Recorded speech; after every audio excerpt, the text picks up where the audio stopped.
And you just want me to click that Yep, thing right just there? click that. Do it now? Yeah. Okay. That's it. Can people see it now?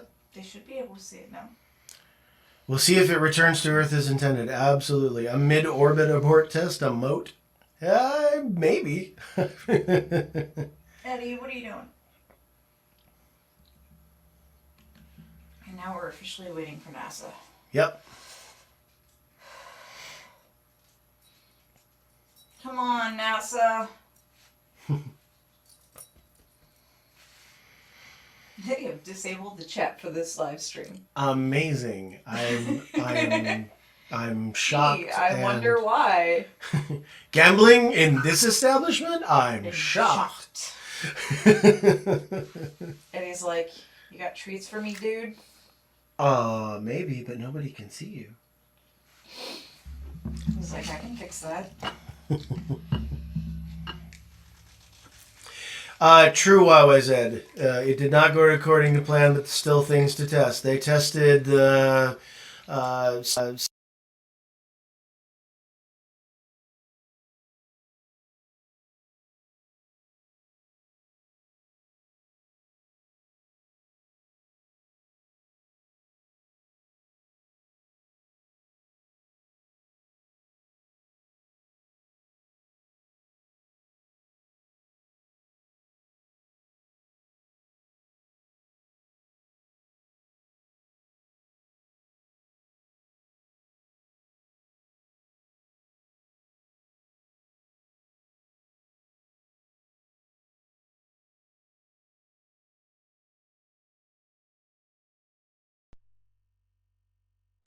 Eddie. I don't even know where that's plugged into. See this? I see the light on it. Oh, you're back on. Oh, okay. Kind of. Hold on. Kind of. Hit the arrow again. Okay. Let's go back to the thing. Apparently we just needed to jiggle cords. No vid, have audio. But we have vid here. Did that work? All back. Okay, good. Yeah, now there's that annoying delay.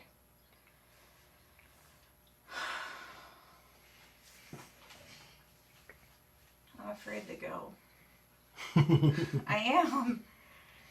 Well, assuming the video comes up and assuming it all works correct and Lord willing and the creek don't rise. Yeah, Veronica, it was Eddie again. He jiggled some chords that didn't want to be jiggled. And he'll probably do it again later. But that's all right. We love him anyway because he's a great big floof. The best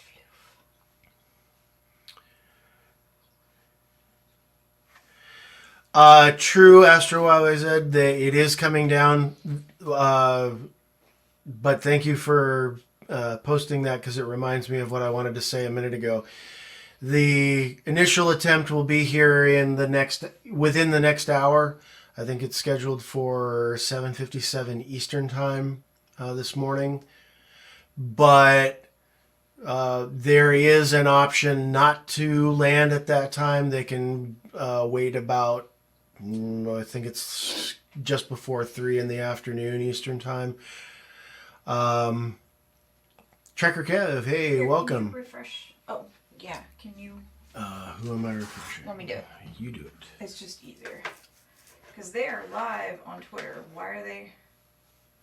Oh. Just delayed? I guess. Okay, there we go. And whose clock is the Starliner using today? Okay. Is everybody okay with the audio? How's the audio looking? Sounding? If you're hearing with your eyeballs, that's a problem. Get it checked. Actually, speaking of hearing with eyeballs. I'm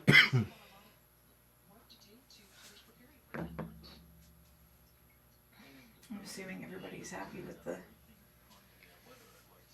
Can't hear the video. Oh no. Alright, I know what to do. Annie is fixing.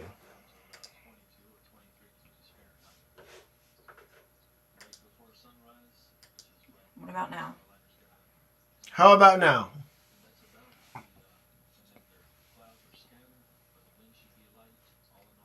Nope.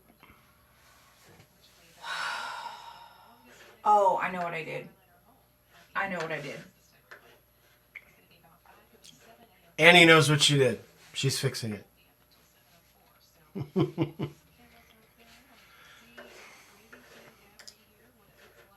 No, I need loop back. Where's loop back? Window. Loop back.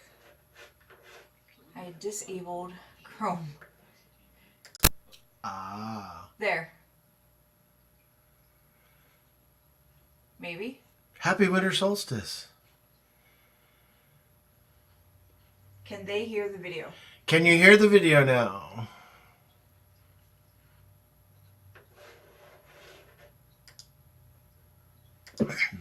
No. Truth is, we can't hear the video either.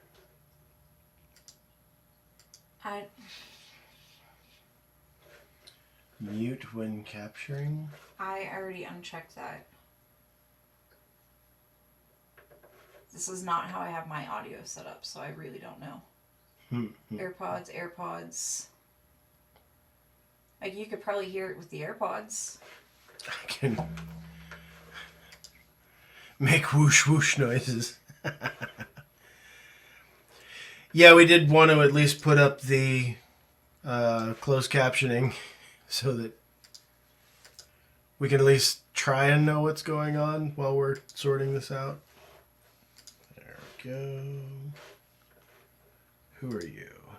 Are you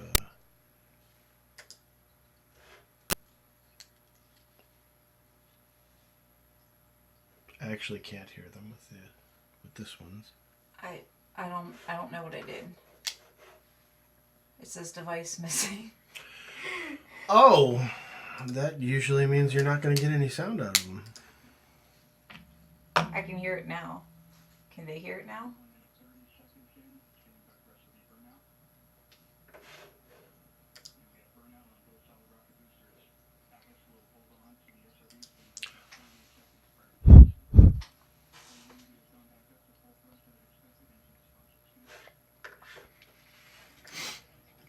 They're still not hearing it.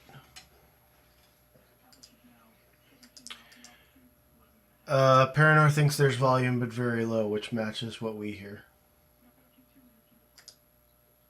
Just make it louder. I did.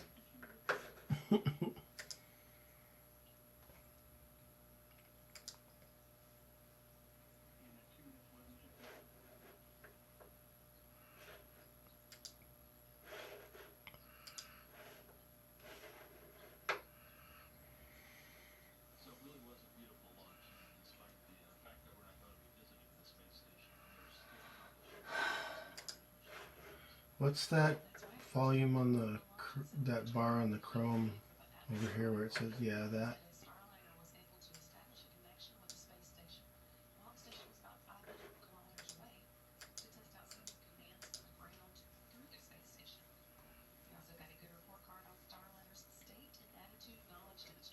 I don't know. At this point, we need Pamela. Unfortunate.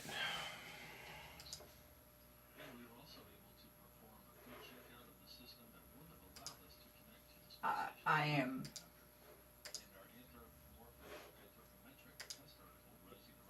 I am so sorry.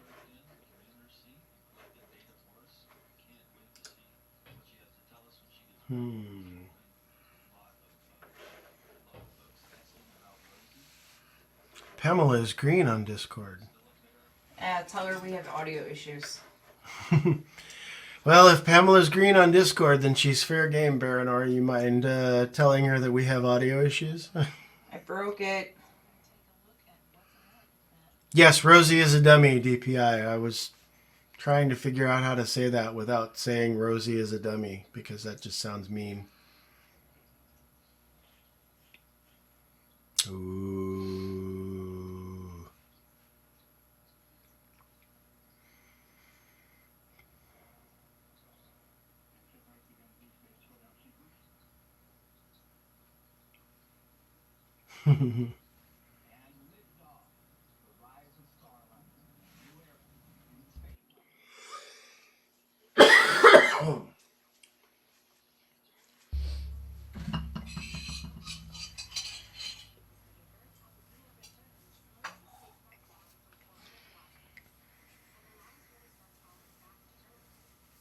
She may not be fully awake yet.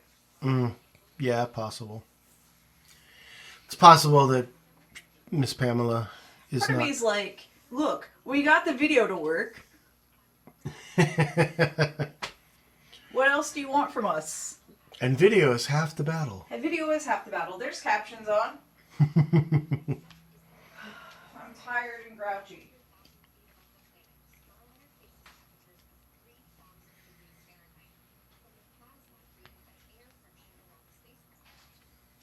What more? A song and a dance?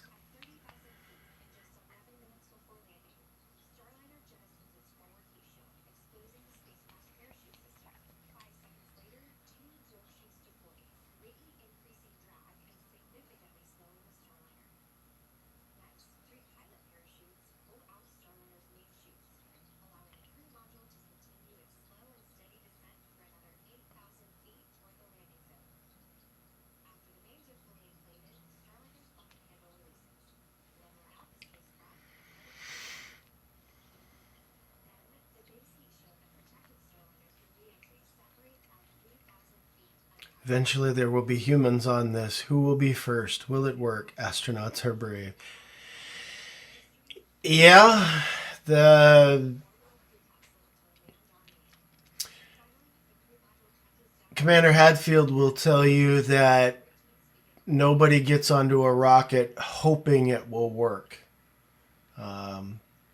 He'll tell you that they've trained for it, they've tested it, they've run simulations on it, they've done what-if drills on it, they've run through the routine a million times, they've seen all of the different things they think can happen and trained for things that they don't think can happen. And so when it goes upright, it's because it was designed and made to go upright.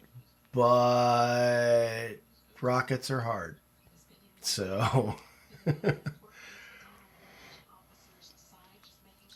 Paranor, yes, the Starliner is designed like the Soyuz to land on land.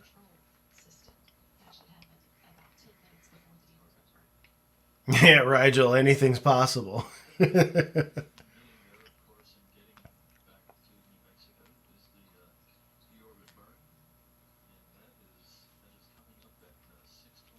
Trekker Kev, I don't know. I'd have to look that up.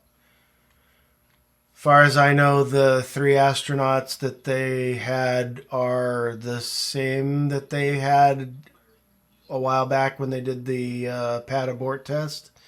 But that's not something that I have in my memory.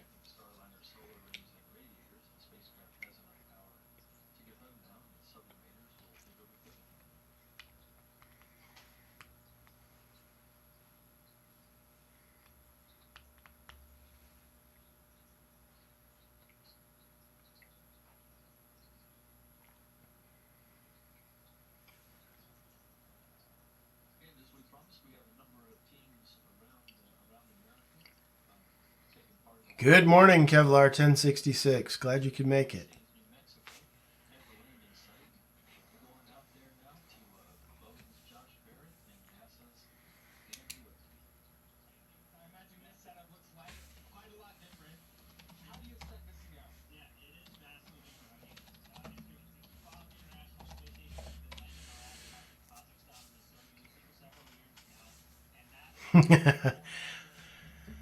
I would do casual Sundays with PJs.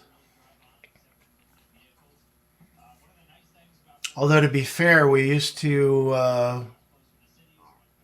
in a couple of the deployed sites that I worked at, we used to wear Hawaiian shirts on Friday, so that was pretty cool.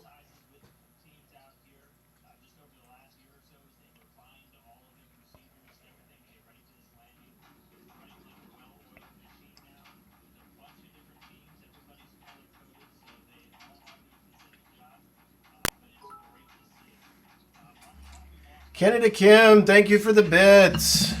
Eddie, thank yous for the bits. Thank yous. Thanks you for the bits. Ready? You want some Cheerios? You want some Cheerios? There you go.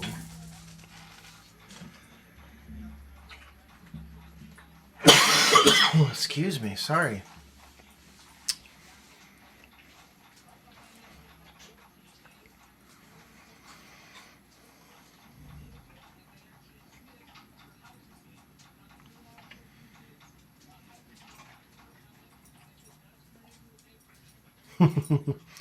Yeah, unfortunately, my tea's on the other side of the room, Paranor. It's really good tea, just not within reach.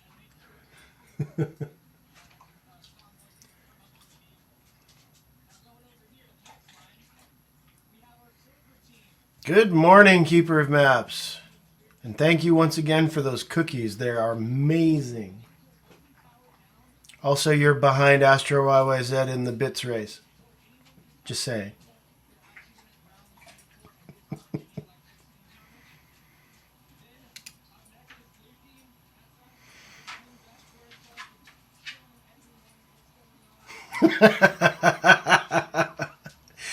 That's my dude. Thank you, Keeper of Maps.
Kevlar 1066, yes, there is a capsule landing today. The Starliner capsule that Boeing launched a couple of days ago into a wrong orbit to make it to the ISS is coming down.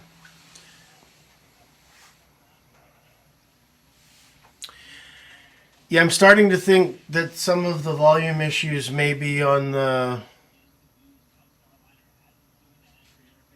may not be entirely on our side.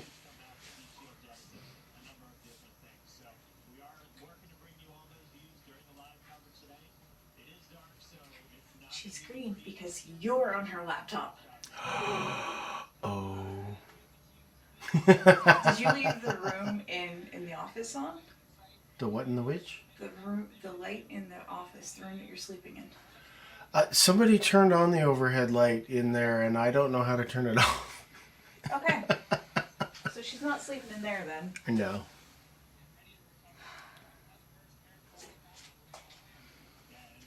I don't know how to fix it. Thanks for being here for so long, Broken Symmetry. We're going to be on for quite a while yet, so hopefully you can get some good sleep in and see us again when you wake up. Have a good one.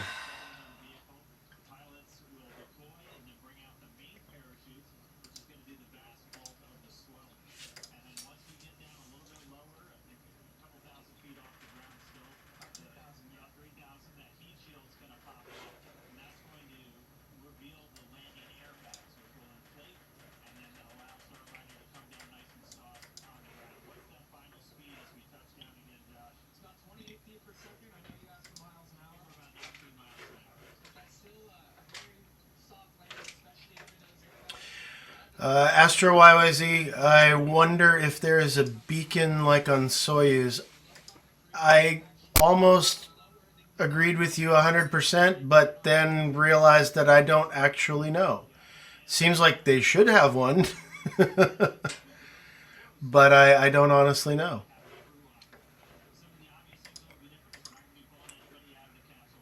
Thanks for the bits, Broken Symmetry.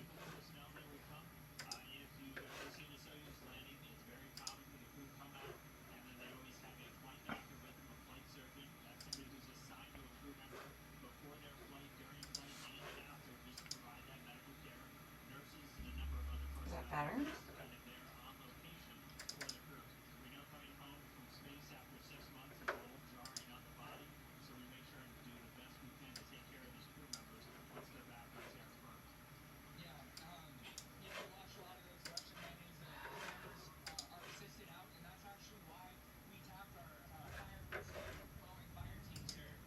In enclosed area rescue. They're going to actually go in and extricate those crew members. No, And that's I didn't actually a word notice a I learned difference. recently. There's a difference between extrication and evacuation. Extrication is actually going in and pulling someone out of the vehicle. So that's what our I don't think so, Larry firefighters will Weird. be doing. And It'd be I kind will of say amusing if it they're- was. They're fantastic to watch. These guys work so well together, pulling that platform up to the crew. Annie is module, doing opening up that everything hatch and getting audio. access to those crew We have members. audio? I know everyone's curious about how Yay. Rosie's doing. We're not going to see We her have audio. get pulled out of Yep. the vehicle today. She's actually pretty heavy. Well, it is America. Anthropometric test devices are loaded down. At with a lot of Astro weights and YY said it sensors and wouldn't. stuff, It so wouldn't probably be a be a shotgun. work to It'd get probably her out. be So a- we're going to leave her there for now, but she's an all right. M4 or something like Yeah, that. and we do have some of those crew members that are going to be flying on Starliner. They are here with the teams, Cool. observing all of the operations today. Among them, the crew flight test. So the first astronauts that are going to fly on Starliner, Chris Ferguson from That makes Boeing, sense. and then Nicole I Mann and Mike understand. Fink from NASA. We also have Sunny Williams on site with us, and she's going to be actually flying Wrong in channel, this DPI. Starliner that's coming home today. Yeah, so I'm sure this is a really special moment for her, seeing her spacecraft come down. But we've got a lot to get through. As our senior vice president Jim Chilton said yesterday to the media, this stuff is not for the faint of heart. We have a lot to prove here, and landing. There's no point in sending people to space if you can't bring them home safely. So this is a very critical operation. Yeah, well, we're going to. Kevlar 1066 asks, wrong orbit? I thought the report was improper fuel burn. Does one affect the other? We'll be on the ground with the capsule once it's down. And again, we'll be looking for some airborne and some ground tracker cameras to provide views, probably an infrared because pitch black outside, of Starliner as it re-enters. And we're locked in and loaded here, and we're ready to go. Yeah, so Steve and Brandy, we'll go back to you guys for updates from the flight control team. That deorbit burn should be coming up soon. Thanks so much, Josh and Dan. We really appreciate y'all braving the cold to bring us those views, and we really are looking forward to what Larry you're going to show Weird us a little reports bit later. T-minus 4 minutes until coffee. And at this point, speaking of things that are coming up, Starliner is over the South Indian Ocean, heading below Australia before Pretty much it, spot on, Astro comes over the YYZ. Pacific, where it will perform the deorbit burn in about 16 minutes and 18 seconds.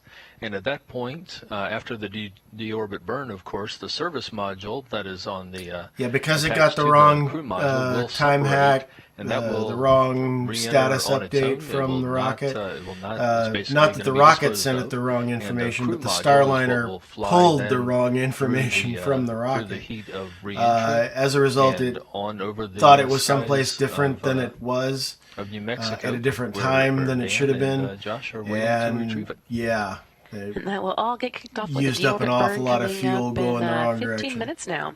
But while we wait for that to take place, we are going to talk now with Starliner engineer Jim May, who's been standing by to tell us a little bit more about the deorbit process. and Astro what we've already YYZ, correct. accomplished on Not this an mission. Atlas problem. As far as they can tell, the Atlas V itself worked perfectly. Both lower and upper stages. Responsibility on this program is making sure that the way we train is safe enough for us to fly. The astronauts are actually pretty easy to work with, so we make their flight more difficult. Nominally, we want a flight to go fully autonomous all the way to station with no problems. But in the event of an emergency, we have to train the crew to be able to react to those emergencies in a safely and timely manner. So we make their job as hard as possible by adding as many problems as we can to the training sessions. Chris Ferguson was my hiring manager. He was the first person I talked to on this program when I got started. And so making sure both your friend, your manager, your astronauts representing your country, making sure that they're safe is extremely important to me.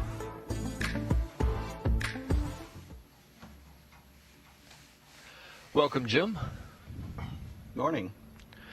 Jim, one of the questions we've been asked is whether the mission elapsed time problem that crept into the orbital insertion burn could cause an issue today during this phase, during this deorbit and landing phase. Tell us how the software Guido B, has been tested in the from past 2 many days to people's confirm point that of this view, problem's not gonna show itself again. that's probably true. Sure. So the mission elapsed time has been updated. The flight control team, Richard Jones, they recognized that.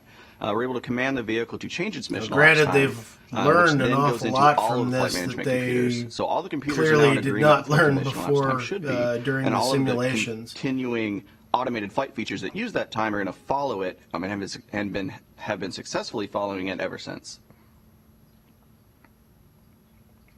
That's great news. So I know that the software is really able to do a lot for Starliner and handles a lot of the mission events, but how does that interact with the team here in Mission Control? The team in Mission Control is Tricky watching what the flight control system is going to tell the vehicle what to do. So there are parts of the spacecraft inside of the flight software that say, hey, this is where the vehicle needs to point, and this is where the vehicle is going to need to Kevlar go to in the 1066, future in that's order a to do great things question, like, actually. deorbit Do or rockets rendezvous carry and additional things of that fuel nature. like So the flight aircraft, control team extra on the for ground is compensation, looking or at to be that dumped data if not and maybe needed? making updates to it should they be wanting to make any changes to the flight Depending plan in on the future. rocket But the ground control system, team always knows where the vehicle is going to be pointed, where it's pointed now, yes, and everything that it wants maybe, to do or no, to remain maybe. on the flight In plan some cases, as no, they have it's exactly designed. what they need. And And Jim, everything you've been needs to working work this exactly program right, and it goes for a exactly while. where it needs Tell to me about go, some and of the it's done. things, how are you feeling with Honestly, with the those are way fairly just to reliable see that rockets. It just Starliner's up means in that space you and it's can't getting ready to do come a home? lot What are some of with the things them going through other your than mind what right you've already planned You know, for. this next phase of flight is very critical one. ICBMs It's one that fall we into actually this train a lot of category. the They're almost crew entirely for, solid rocket most fuel. They have extensively. exactly the And so I'm fuel looking that they forward to have. seeing the They're not spacecraft throttleable. fly They the just do what automated they do reentry in plan, terms of just as we designed. their orbits, because, which you are know, suborbital, that's obviously. all we care about. The most thing we care about the most is But the they safety go of where the they're crew. going to go. They burn So what they're going to seeing that the burn, and automated then they're flight done. plan can go as It expected makes is great, them really because simple we and are really also easy training to the flight use and crews really to be able to take reliable. over should there ever be any issues. But as Astro YYZ is pointing out, more fuel equals more weight equals more dollars. Having extra fuel on board And, does Jim, give you when a you- certain when you amount of look at freedom some in of the, terms at of some of the changing other things aspects of midstream this or flight, recovering from you know, things the brilliant launch midstream. yesterday, And how- in how the case tough, of how especially tough was it something for like the team this, to execute what some of will those be a crewed demonstrations that mission were at some performed? point, Was that a problem at all, or spacecraft really it does performed allow the way you it was, margin for supposed to? error. You know, once we have the spacecraft in a But stable orbit, we've again, been able to perform there's the demos, not maybe just like as we planned, much just in a there slightly as different orbit. you might So expect, being able because to test the again, propulsion systems, the looking more at the fuel vision, you have the on there, the navigation more system, weight being able you to have, which check out the means star you have tracker, to which is burn telling the more vehicle fuel to get to the where it is same relative to the spot stars, relative that to the sun. carrying less all of those fuel things have would been working have. just as planned, and the made- flight control team has it's- been able to follow the flight plan. Tsayakovsky called it the tyranny of the rocket equation, the equation that he came up with. Need to do to check out the vehicle for crew And flight. there's a reason for And I it. It's guess because it's coming up will be another completely big and utterly demonstration with Starliner unforgiving. making its way back to Earth. You add just a little bit of weight, and suddenly you got to add Can you walk us fuel, through which some of adds the weight, events which that means you we'll have to add be- fuel, we'll be which means you seeing have over to the add course of weight. the It's just deorbit and landing? ooh, Sure. So it'll spiral we're out of going control to do a deorbit quickly. burn, which is going to take the Starliner at the altitude that it's at and lower it, lower the future altitude so it actually comes into the atmosphere. Where it comes into the atmosphere is a place called entry interface. Once the spacecraft enters the atmosphere, it is then going to start controlling itself by doing turns and firing its thrusters to keep the spacecraft coming down towards our preferred landing zone at White Sands. And so while the spacecraft is maneuvering, it can change how far left or right it's going to go. It can change how far or how close it's going to come down on the ground. And all of those things that are going to be done by the automated flight system. Once we have come through the atmosphere and slowed ourselves down enough, we're actually going to fire some drogue parachutes to slow the vehicle down. From there, we'll pop out the heat shield, pull out the airbags, and then we'll pull out the main parachutes, come down on a nice soft landing in White Sands. And Jim, Yeah, I just have to wonder, the early Astro, difficulty with the why mission was elapsed it timer. whether And they it's made really these beforehand for all their the teams have eventual been working landing, or whether very they hard got since somebody then. out Of of course, bed 2 days none ago of and the said, "You don't past, get to sleep until couple these are of done," days have been because have been- unscheduled landing. the teams have been working the whole time. Give us a little bit more insight. We touched on this earlier, but give us a little bit more insight into. You know how we were into going what to that come back from the evaluation ISS in 3 or process 4 has months? been, You've got y'all are 30 dealing hours. with a Go. lower orbit than expected, but it is still something that is manageable. Am I understanding that correctly? Correct. So Starliner is designed to fly anywhere in low Earth orbit. So the fact that we're at a slightly lower than planned orbit does not mean the vehicle can't perform like a spacecraft that can fly automated and on its own. So the processes we've been going through work the exact same way as if we were at a slightly higher orbit. It just that we have we go around the Earth a little bit faster because our altitude Keeper, is a little bit absolutely. lower. They have But the a teams have been failure able to to operate orbit the mode. The spacecraft question using the was exact whether same they had the commanding, computer the exact same graphics to show plan for everybody the on the order way of back things that they were going to do already that they would have done, done for the or normal whether mission they profile. made them in the last And I day and guess a half. we'll have just a little bit shorter journey. Normally it LiDAR takes on the about, bottom, I believe 45 so. minutes for Starliner Astro, to I get was down after its deorbit burn, but it's a little closer to 30 this time. That's Ooh, correct. Kevlar. That just has Ooh. to do with how long it takes from Good the luck. deorbit burn for the altitude to slowly come down, because our trajectory is no longer a circular trajectory around the Earth. It's going to be coming down in a lower path. And we can see from our monitors here in Mission Control that Starliner is going through the orientation steps ahead of this deorbit burn that's coming up in just a few minutes.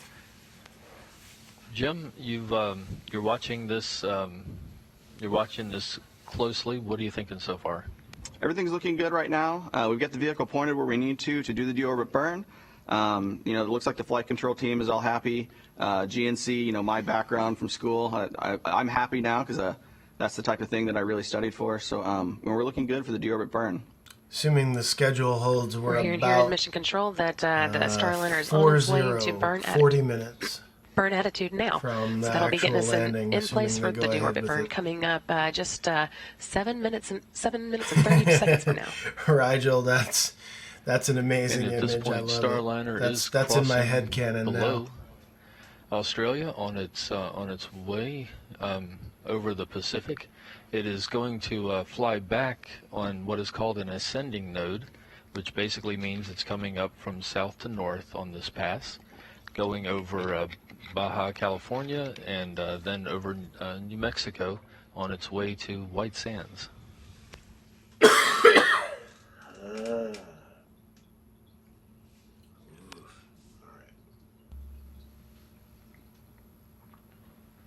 Part of the team here, of course, that's been working throughout this mission, the flight directors, they each have their own teams, and the on-orbit team is led by Bob Dempsey. Bob Dempsey is an astronomer at first and is a veteran flight controller for Space Station and now for Starliner. Here's a look at Bob Dempsey.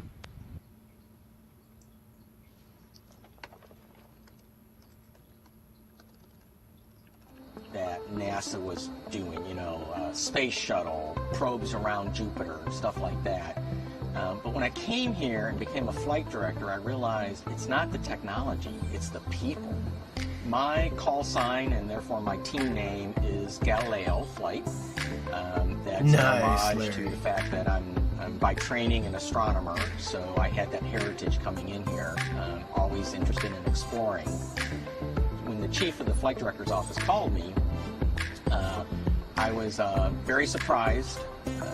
Of course, I'd applied and hoped to be selected, but I really thought the odds were pretty limited because it's a small contingent of people. In fact, there's been less flight directors than astronauts in the history of NASA.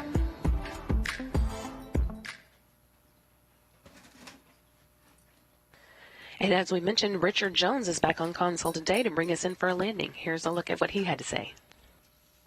The role of the flight director, to put it simply, the flight director makes decisions. I make decisions. And as the mission is continuing, whatever timeline that we're following, whether it's pre-launch, ascent, on orbit, docked, during entry. A lot of questions come up in terms of how we want to proceed, because sometimes the script isn't always written for whatever we're doing at the time. We may suffer a failure. We may have to react to different priorities, whatever is changing. That's true. The minute we get to that $3,000 mark, that's when we get to hand the dogs the bones and get them on camera enjoying something that they really enjoy. And make a decision on how to proceed or not to proceed. Sometimes the answer is not to. Pamela's dogs here are all of them rescue dogs. They've all been. They've all had some tough times in their life, and so it's nice when we get to be able to. The other members of our STAR team of flight directors are Ed Van Sice, who was covering Trekker Kev, it will be dark in White Sands. The third shift. That is correct. And also Mike Lammers, who was sitting with Richard Jones today. He's it been kind of the just weather flight director for both launch and beginning landing. to have some twilight also, there. at the flight control console, you've got a couple of Capcoms on shift with us. We have Tracy Caldwell Dyson. I and can Josh see why you Costa. might have been Josh concerned, is, my friend. Actually scheduled to take We his are own family flight friendly on here. this Starliner that is For the currently in most space part. now. He'll be on the second crewed flight of Starliner. Each of those teams spent about 9 hours in mission control at a time, with 1 hour on either end That of the shift is devoted to entirely handover for the possible, oncoming team. Trekker Together, Kev. these teams have seen Starliner safely through the mission thus far, put it in the best configuration for a successful landing, coming up in just 37 minutes now. 37 minutes down to New Mexico. The GNC position here reports that Starliner is in the correct attitude for its deorbit burn that is coming up at this point. The service module and the crew module are both still attached.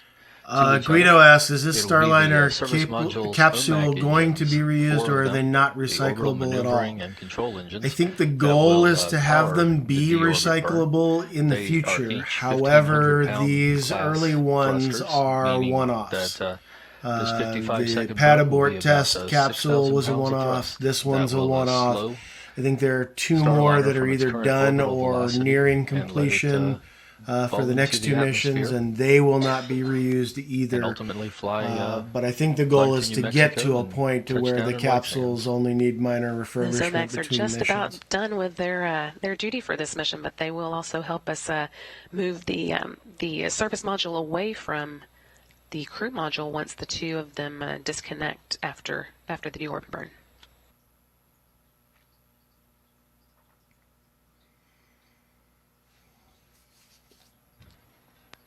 That burn's coming up in just a little over 2 minutes now. Everything still looking good here in the room. Everyone quiet and working through their last steps to get ready for it. And after the deorbit So it looks burn, like we'll they be are going to looking go at ahead a, with the what is called deorbit entry burns interface, about this which time. is basically the We've point got at a which little less the than 2 minutes. hottest part of atmospheric reentry begins. This is the point when Starliner's Once those heat go shield off, this thing's will coming be, down one way will or face another. its biggest test. It's going to get up to 3,000 degrees, and the plasma will form around the spacecraft. The heat shield is going to provide a barrier to that. It's an ablative heat shield of Boeing's design, and that's going to protect Starliner and all of its systems. That's a lot to protect it from. 3,000 degrees is almost 1,000 degrees hotter than lava. So it's got quite a job ahead of it. And all that takes place about 75 miles above Earth. Rigel, We are the about service a minute, module 13 does seconds away not from the, land safely. deorbit burn here. That gets Watching, jettisoned. this will That be, has to be rebuilt each time. The Starliner's crew module, 33rd however, orbit of the is Earth that this, supposed to be that this reusable. return is happening on. Again, they're not going to do that with this one or with the next couple because of testing and all that sort of thing. But eventually they should be.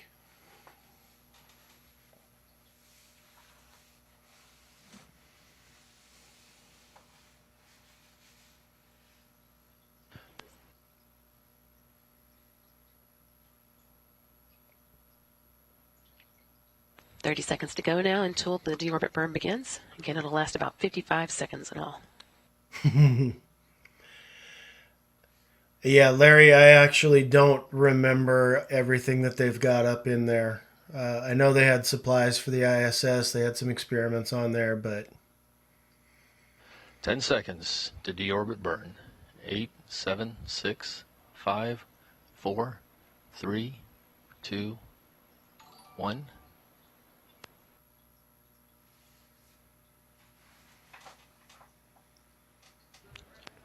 Deorbit Lower burn in my progress. audio or lower the video audio?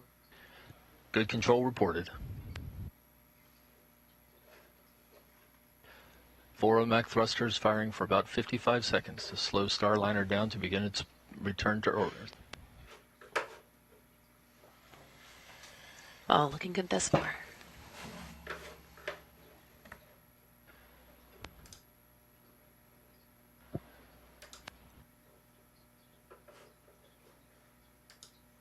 "40 seconds in, about 15 more to go." Starliner, we can see, is maintaining its attitude. How's that look? OMAC thrusters Sound. are firing. Smaller RCS thrusters are keeping the spacecraft in its position. All right.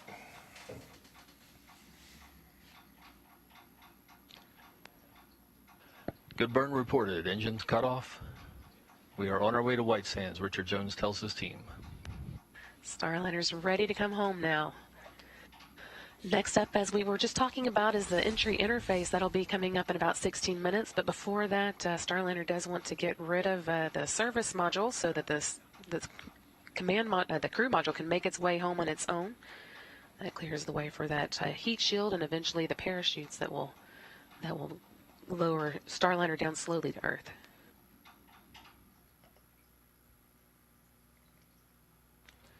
So Starliner is on a path coming home now. Its speed is dropping, and we will soon be jettisoning the service module as noted, but we are definitely on the way home to White Sands. Moving into attitude to get rid of the service module now.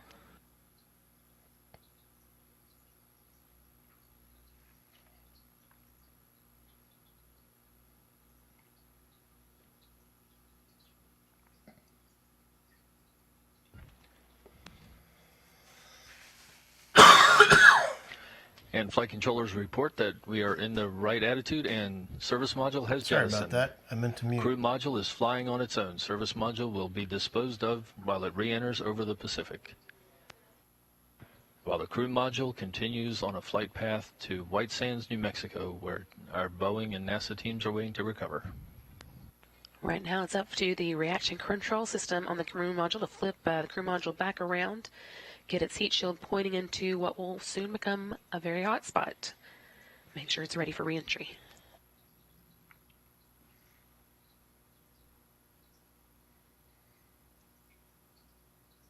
Paranor, I'm not sure exactly how it was packed. I imagine there was some cargo in the service module.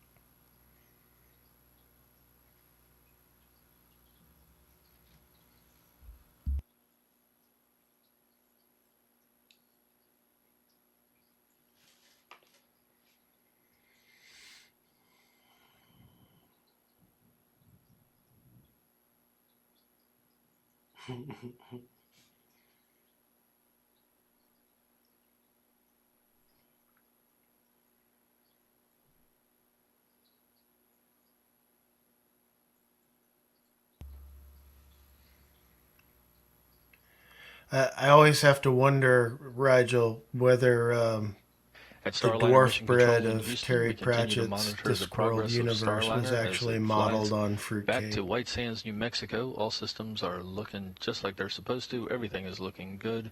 The crew module is positioning itself for the re-entry. We have entry interface coming up in 13 minutes, 40 seconds.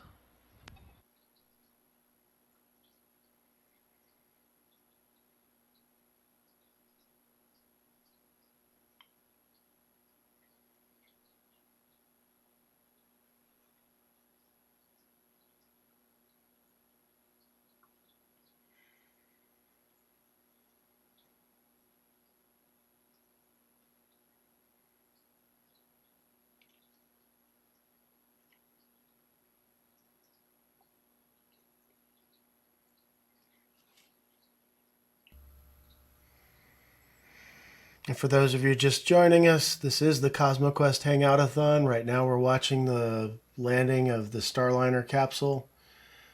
which didn't make it to the ISS after its launch a couple of days ago, but we're looking to see. Hopefully it'll land safely here in the New Mexico and another desert. Starliner engineer joining us this Just morning several minutes. We've already had the deorbit burn. Tori Wills Pedrati. You might remember from our launch coverage a couple days ago. Tori is an expert on the heat shield of Starliner and many of the other systems.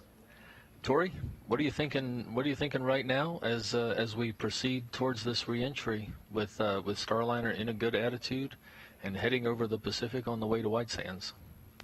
So thanks, Steve. This is a really exciting morning, right, for Starliner to be able to show not only a good SM separation, but also a good attitude coming down into White Sands. So this is just a really good place to be in for the vehicle, and it's going to be upcoming here soon that we're going to get to test the heat shield. We have tested that heat shield here in the atmosphere at Ames with NASA a couple different times in an arc jet, which is really cool and as close as we can get to those really hot atmospheric temperatures on Earth, but there's nothing like a flight test to prove the safety and reliability of something as important as the heat shield. And now that we are, let's see, 11 and a half minutes away from beginning to experience entry interface, it's really coming down to the crunch time. Yeah, it is. And again, this is just really exciting, and it's going to be a really good test of that heat shield. Now, a good thing to remember about the heat shield is that it's a game of threes. So the heat shield is going to see about 3,000 degrees at entry interface, and it's going to convert that heat to about 300 degrees on the interior of that inner mold line with about 3 inches of ablator. So it's a really great technology that Boeing has developed, the Boeing lightweight ablator that we have on the vehicle. So it's really exciting to be able to test it here. Those measurements are all given in we've Fahrenheit. seen some successful parts of this test already. During pad abort, we saw a very successful base heat shield jettison, which happens at about 3,000 feet. So some parts of this we've already seen, but right now we're just really looking to see how the ablator performs during this uncrewed flight test. Hopefully it'll all go just as expected. Assuming that we're back, it does go expected we're back next time with crew on board, what would they be feeling at this point? So at this point, from a thermal perspective, they would not be feeling anything different than what they would feel during the rest of the trip. Interior of the vehicle is around 70 to 75 degrees and is very that's how they manage the land-based It's all in the exterior of the vehicle that they would the heat shield gets jettisoned, really high heat and that's when the airbags They would be seeing a very cool light show outside of their window right now as some of that packaging is basically up start to take underneath place, and you start to see shield. the aero heating sphere occur around the vehicle. And Tori, the heat shield for Starliner, of course, you have the base heat shield, which is the main thing that we're talking about, but the whole vehicle has a thermal protection. Is that right? Yes, that's correct. So the quilted looking blanket that is on the top of Starliner that has that gray color is actually a type of thermal protection system, a TPS. So that is a thermal blanket made out of a bunch of different layers and thicknesses of a quilted material that is actually sewn together and then epoxied onto the outside of Starliner. And while that part of the vehicle will not see the high heat that the base heat shield will, that gray color and the density of that TPS still protects the vehicle not only from the high heat of reentry, but also from the really cold temperatures when we're on orbit. So both of those are important when we think about thermal protection systems. Outstanding point, Tori. At Starliner Mission Control, we are 8 minutes 50 seconds away from entry interface, which is the point at which Starliner starts to encounter the hottest parts of re-entry. Starliner is in its current is in the proper attitude currently. Its base heat shield pointed in its direction of travel. Tori, entry interface. It's something you've been looking at for a long time, and now we're coming up to it. Yes, so when we did analysis on the heat shield and when we were designing and, testing it, entry interface is really when we would start caring about the thermal loads the heat shield would see. Before that, the heat shield is protected by the SM because we don't want it to be affected by any micrometeor debris or anything like that. So having the SM cover the heat shield is really important until we're ready to use it, because we want it to be at the exact thickness that we analyze to, so it's able to perform its job to the best of its ability. Can you give us an idea of how precisely that analysis goes?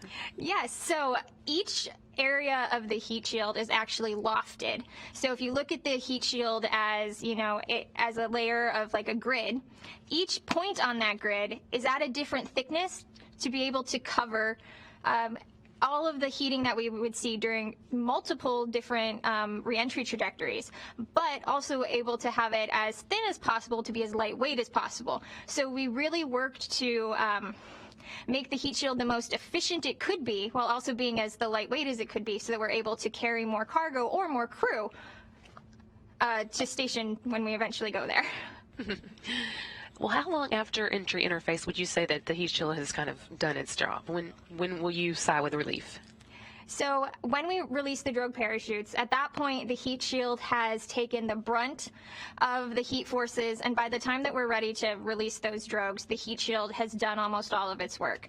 We performed analysis all the way up until the heat shield will actually drop at about 3,000 feet, but once we start releasing those parachutes, I'm going to have a big old sigh of relief. Now, when the vehicle comes back, and if we get any shots of that, the ablator is going to look black. It's going to be charred. It's going to have that sort of crusty looking appearance. And that is exactly what we expect, because how an ablator works is it transfers heat into gas. And by doing that, it chars the material.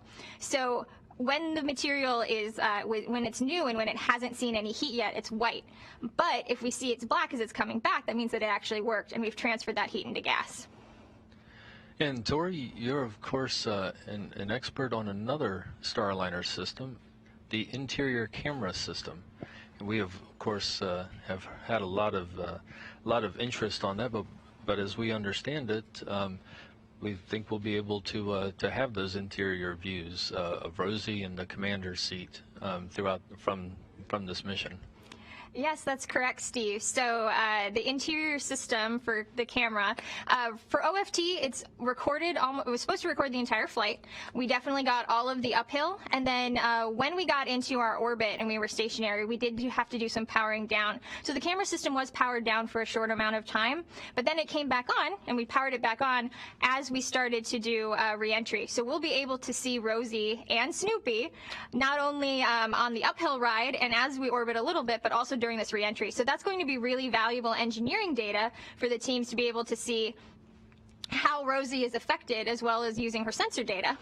But also, it's going to be great to be able to show the American public what sort of ride they expect. We have 4 cameras in the vehicle, and one of those is actually pointed out the window. So you're going to see some really cool, hopefully, views of the Earth, and then, that heat that we expect around the heat shield during reentry. So excited to get that off the vehicle when it gets home.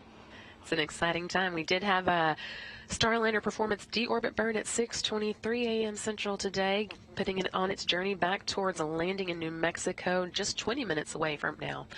We'll be coming up on that entry interface that we've been talking about in about 4.5 minutes, but we'll keep talking with Tori for a little longer. So Tori, speaking of the camera system, it's of course made for the crew that's going to be flying this same vehicle after PCM, and of course before that there'll be the crewed flight test mission with Boeing astronaut Chris Ferguson and NASA astronauts Nicole Mann and Mike Fink. What are some of the models that you followed before for really what the crew wants to show, what's important to them to be seen? So we designed this camera system extensively working with Chris Ferguson and making sure that he was comfortable with the views and also with how close and up close and personal we would be inside the crew cabin.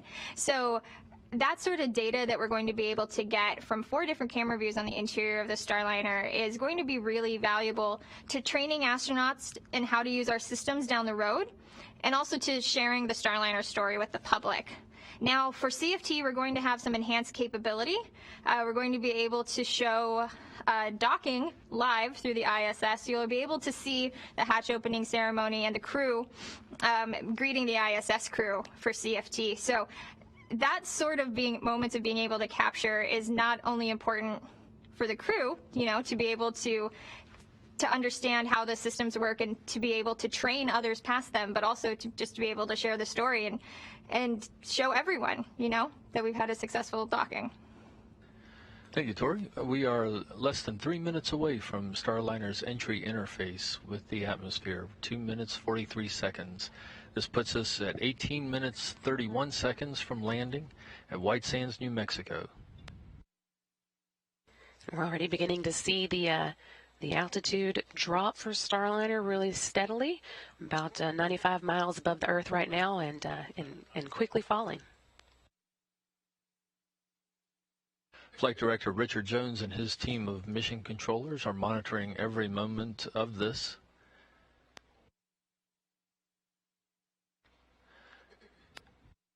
Currently, Starliner reports 147,000 feet. Moving under the Mach 25 orbital velocity, currently 24.6 Mach.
And at Starliner Mission Control in Houston, we are 40 seconds.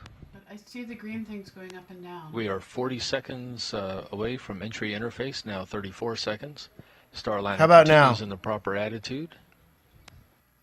Altitude 127,000 feet. 127,000 meters.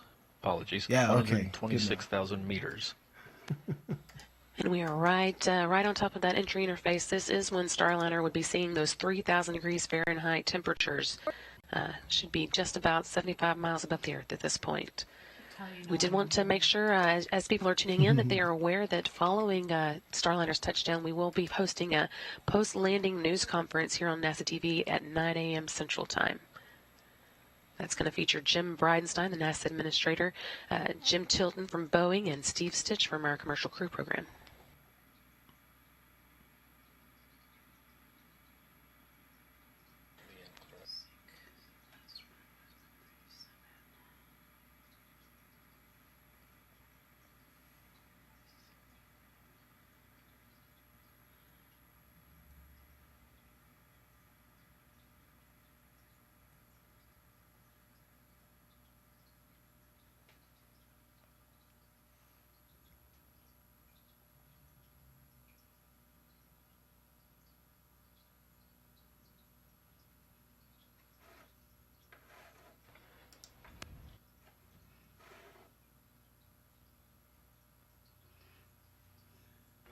And Starliner is a minute into entry interface, into that phase of maximum heating during this re-entry back over the Pacific.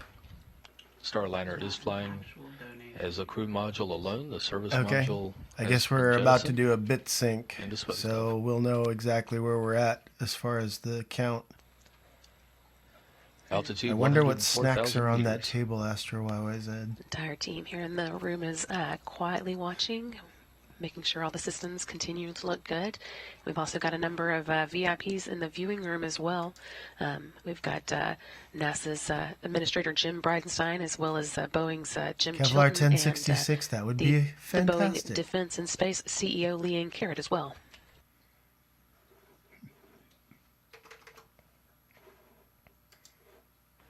And we are seeing now on the landing track here in Mission Control as as Starliner moves over the Pacific.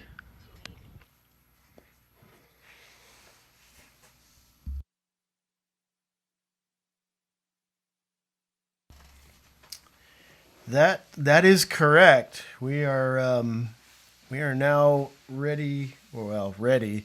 We've passed the mark where we can give these dogs a 13 bone. minutes 27 seconds from The landing. question is whether we're ready at for White it and they're Sands ready for Space it or Harbor, not. I New think we're Mexico. going to get the dog cam set up, and once they're ready and we're ready, then yeah, we're going to give them a bone. I will need to go get Malachi.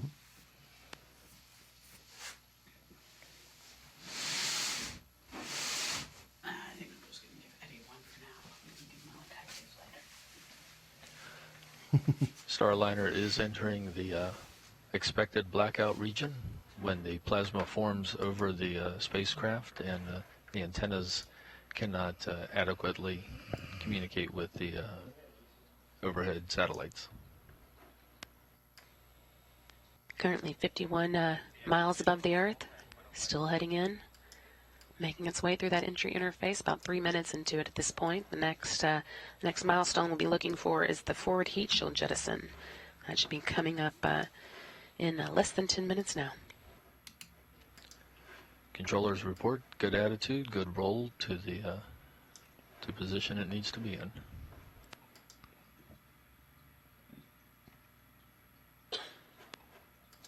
Starliner at 75,000 meters.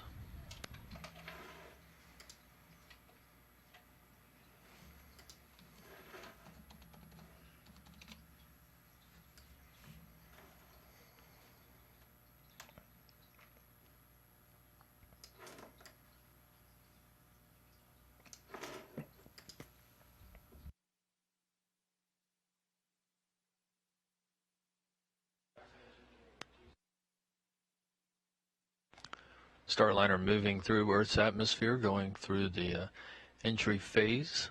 11 minutes, 30 seconds to landing at White Sands, where a team of specialists are waiting to recover the vehicle. This vehicle will be reused after this mission. It'll be taken to the Starliner factory in Florida and refurbished, and then flown on the first operational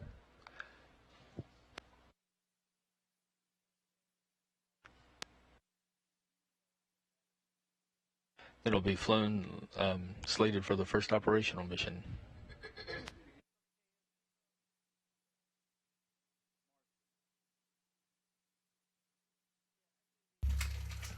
Hopefully re-softwared, yes. Yeah, Larry, reuse. Yeah, exactly, Guido.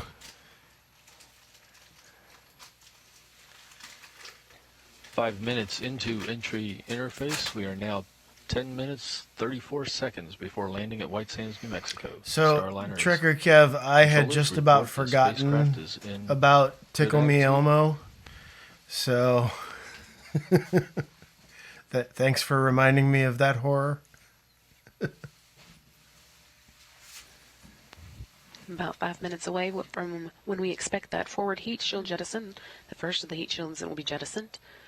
In the meantime, we've got 10 minutes until landing, and the Starliner will be heading in the next few minutes over the Baja Peninsula, part of Mexico, and then into New Mexico in the White Sands Space Harbor. And we have confirmation that the on-site vehicle at White Sands, the tracking vehicle, is tracking Starliner right now. Systems are looking good.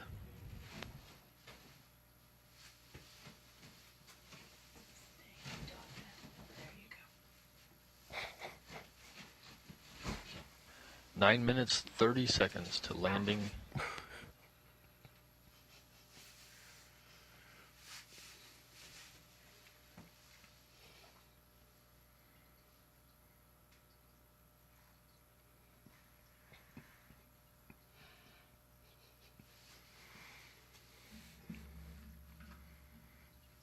I will not eat this on camera. It's too And good to Fido share. reports that Starliner is on track, continuing its descent No. to White Sands, New Mexico, altitude 51,000 meters. That's about 32 miles above Mexico at the moment.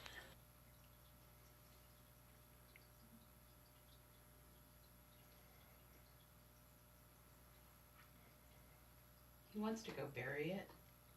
And I know his ways. No.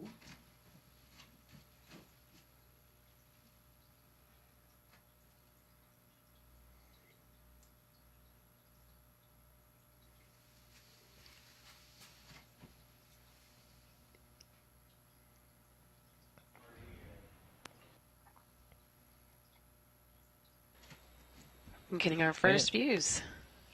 We are getting our first views from the NASA WB-57. We see their Starliner continuing its plunge through the atmosphere. We are 8 minutes and 8 seconds from landing. That image is infrared because of it being dark, of course, over the skies of I think it was Trekker Kev New that Mexico said right now. or asked if it was going to be dark Still outside. about 28 Yep, miles above still the dark, Earth. and yep, they're using As it infrared. continues making its way, just about crossing over the New Mexico border now. This video again coming from one of NASA's WB-57 planes using infrared camera. All systems are reported doing well. Spacecraft is doing well. Altitude 41,000 meters. 7.5 minutes till landing, and just a couple minutes now until we should hear about the forward heat shield jettison.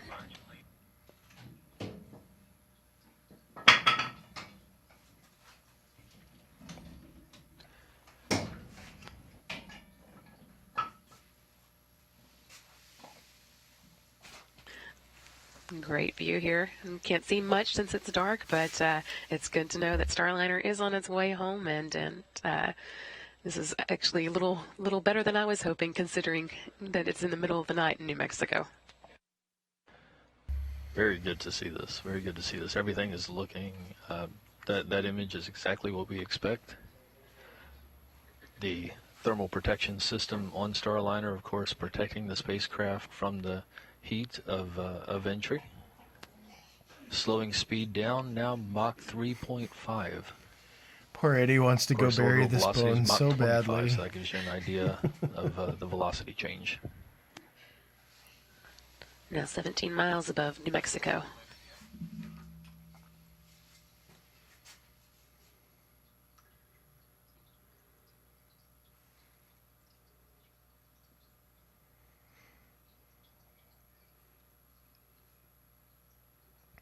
Too bad, Bad Panda.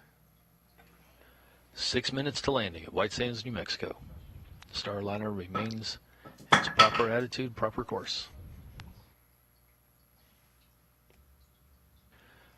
Speed Mach 1.1, 19,000 meters.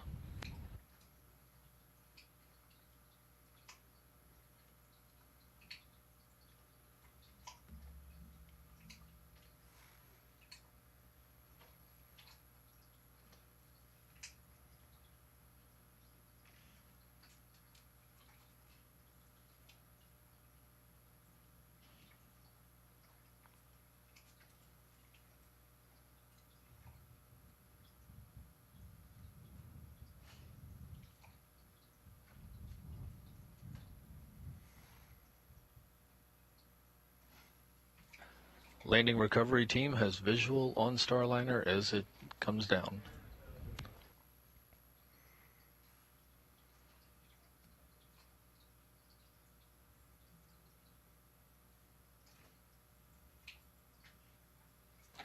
(10,000 feet). It's about 6.2 miles still above New Mexico, but we did just Forward get heat shield deploy. confirmation of that forward heat shield deploy. Everything, Drogues out. things will happen fast now. Drogues will start stabilizing the Starliner and slowing it down before the main heat shields deploy after it. Main parachutes, rather, not heat shield. Vehicle is slowing rapidly. Mach 0.2.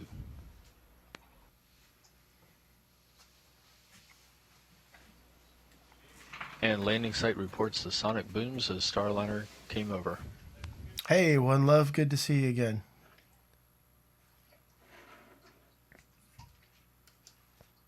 And we can see on that image the two pilot chutes, the two drogue chutes.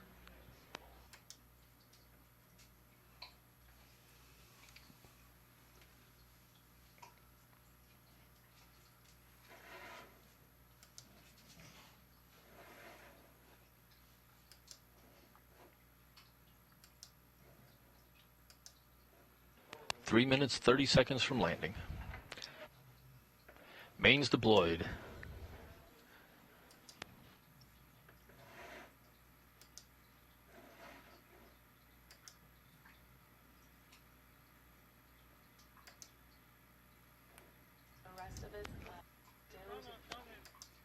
And we see three We main got all chutes. three main chutes. parachutes this time. Billowing up, we have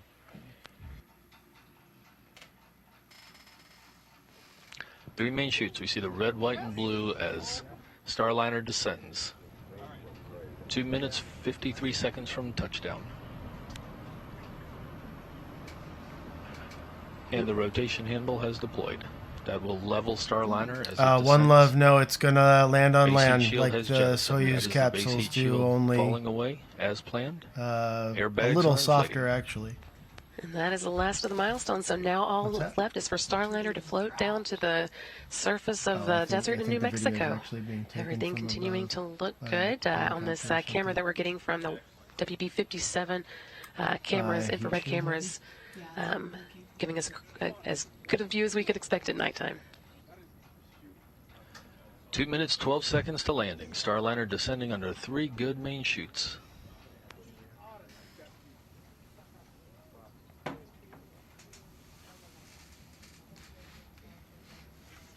Mm-hmm.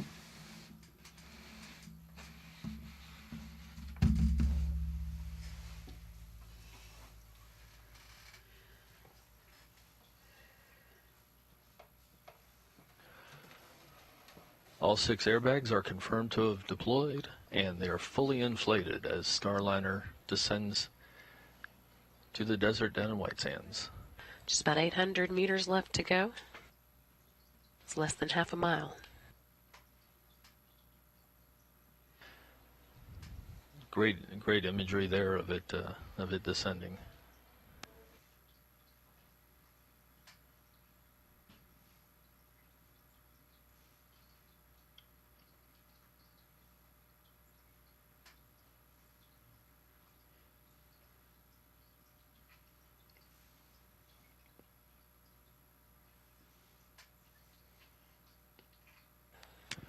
Less than 1 minute to landing, less than 1 minute to touchdown at White Sands, New Mexico. Starliner floating smoothly and softly under three main parachutes.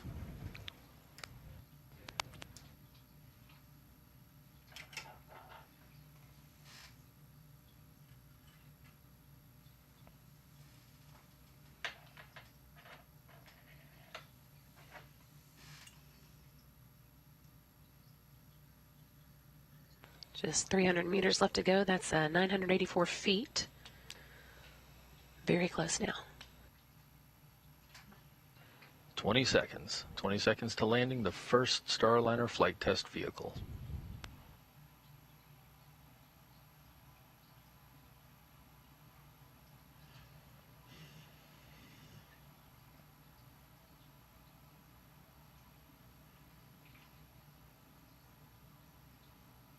Is that a cloud? No, that's the hill. Mm-hmm.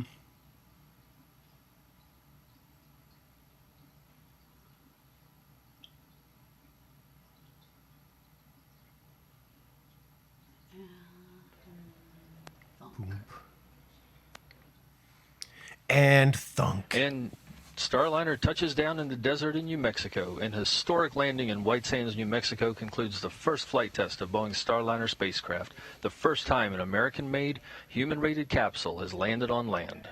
That took place right at 6:58 a.m. Central Time. 2 days, 1 hour, and 21 minutes into Starliner's mission. I'm not sure what the Congratulations, Starliner. scintillation is there. Congratulations, indeed. Whether it's an actual Flawless beacon or flight whether back it's to just the Good infrared landing light this as morning. it's getting Now the spotlight's going to shift a refracted little through bit to that the surface landing area there in recovery the team desert. waiting for it out there in New Mexico. They have to wait for clearance before they start heading over to the vehicle, but Starliner has touched down at White Sands successfully this morning. Yeah, Trekker Kev could be.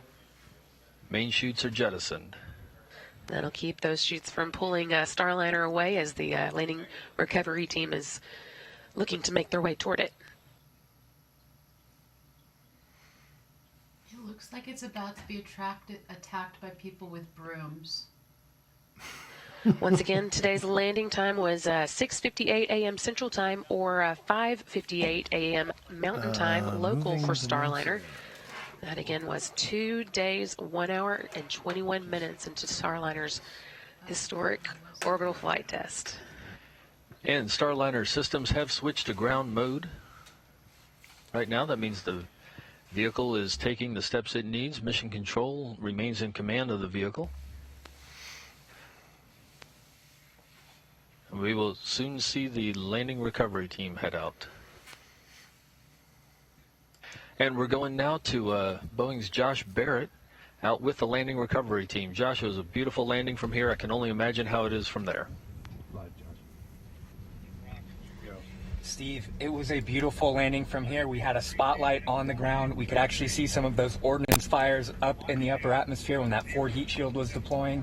We could see the strobing light on the vehicle all the way down, and then when those parachutes deployed in the spotlight, it looked almost ghostly as it drifted down and touched down at 5:58 here. All right, so it looks like we've had a pretty much successful landing that went shockingly according to plan, given some of the things that have happened in the last couple of days. Right in front of us. I think Astro always said that they will take the medical trailer out there just so they can run through the drill.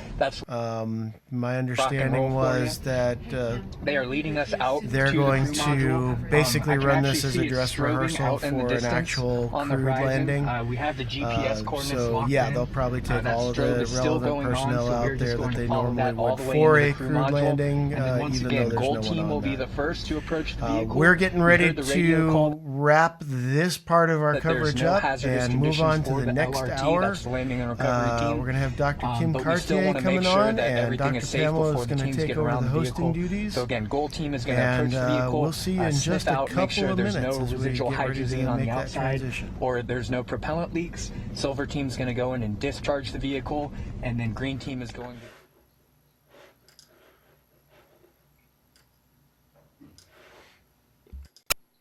to... Okay. All right.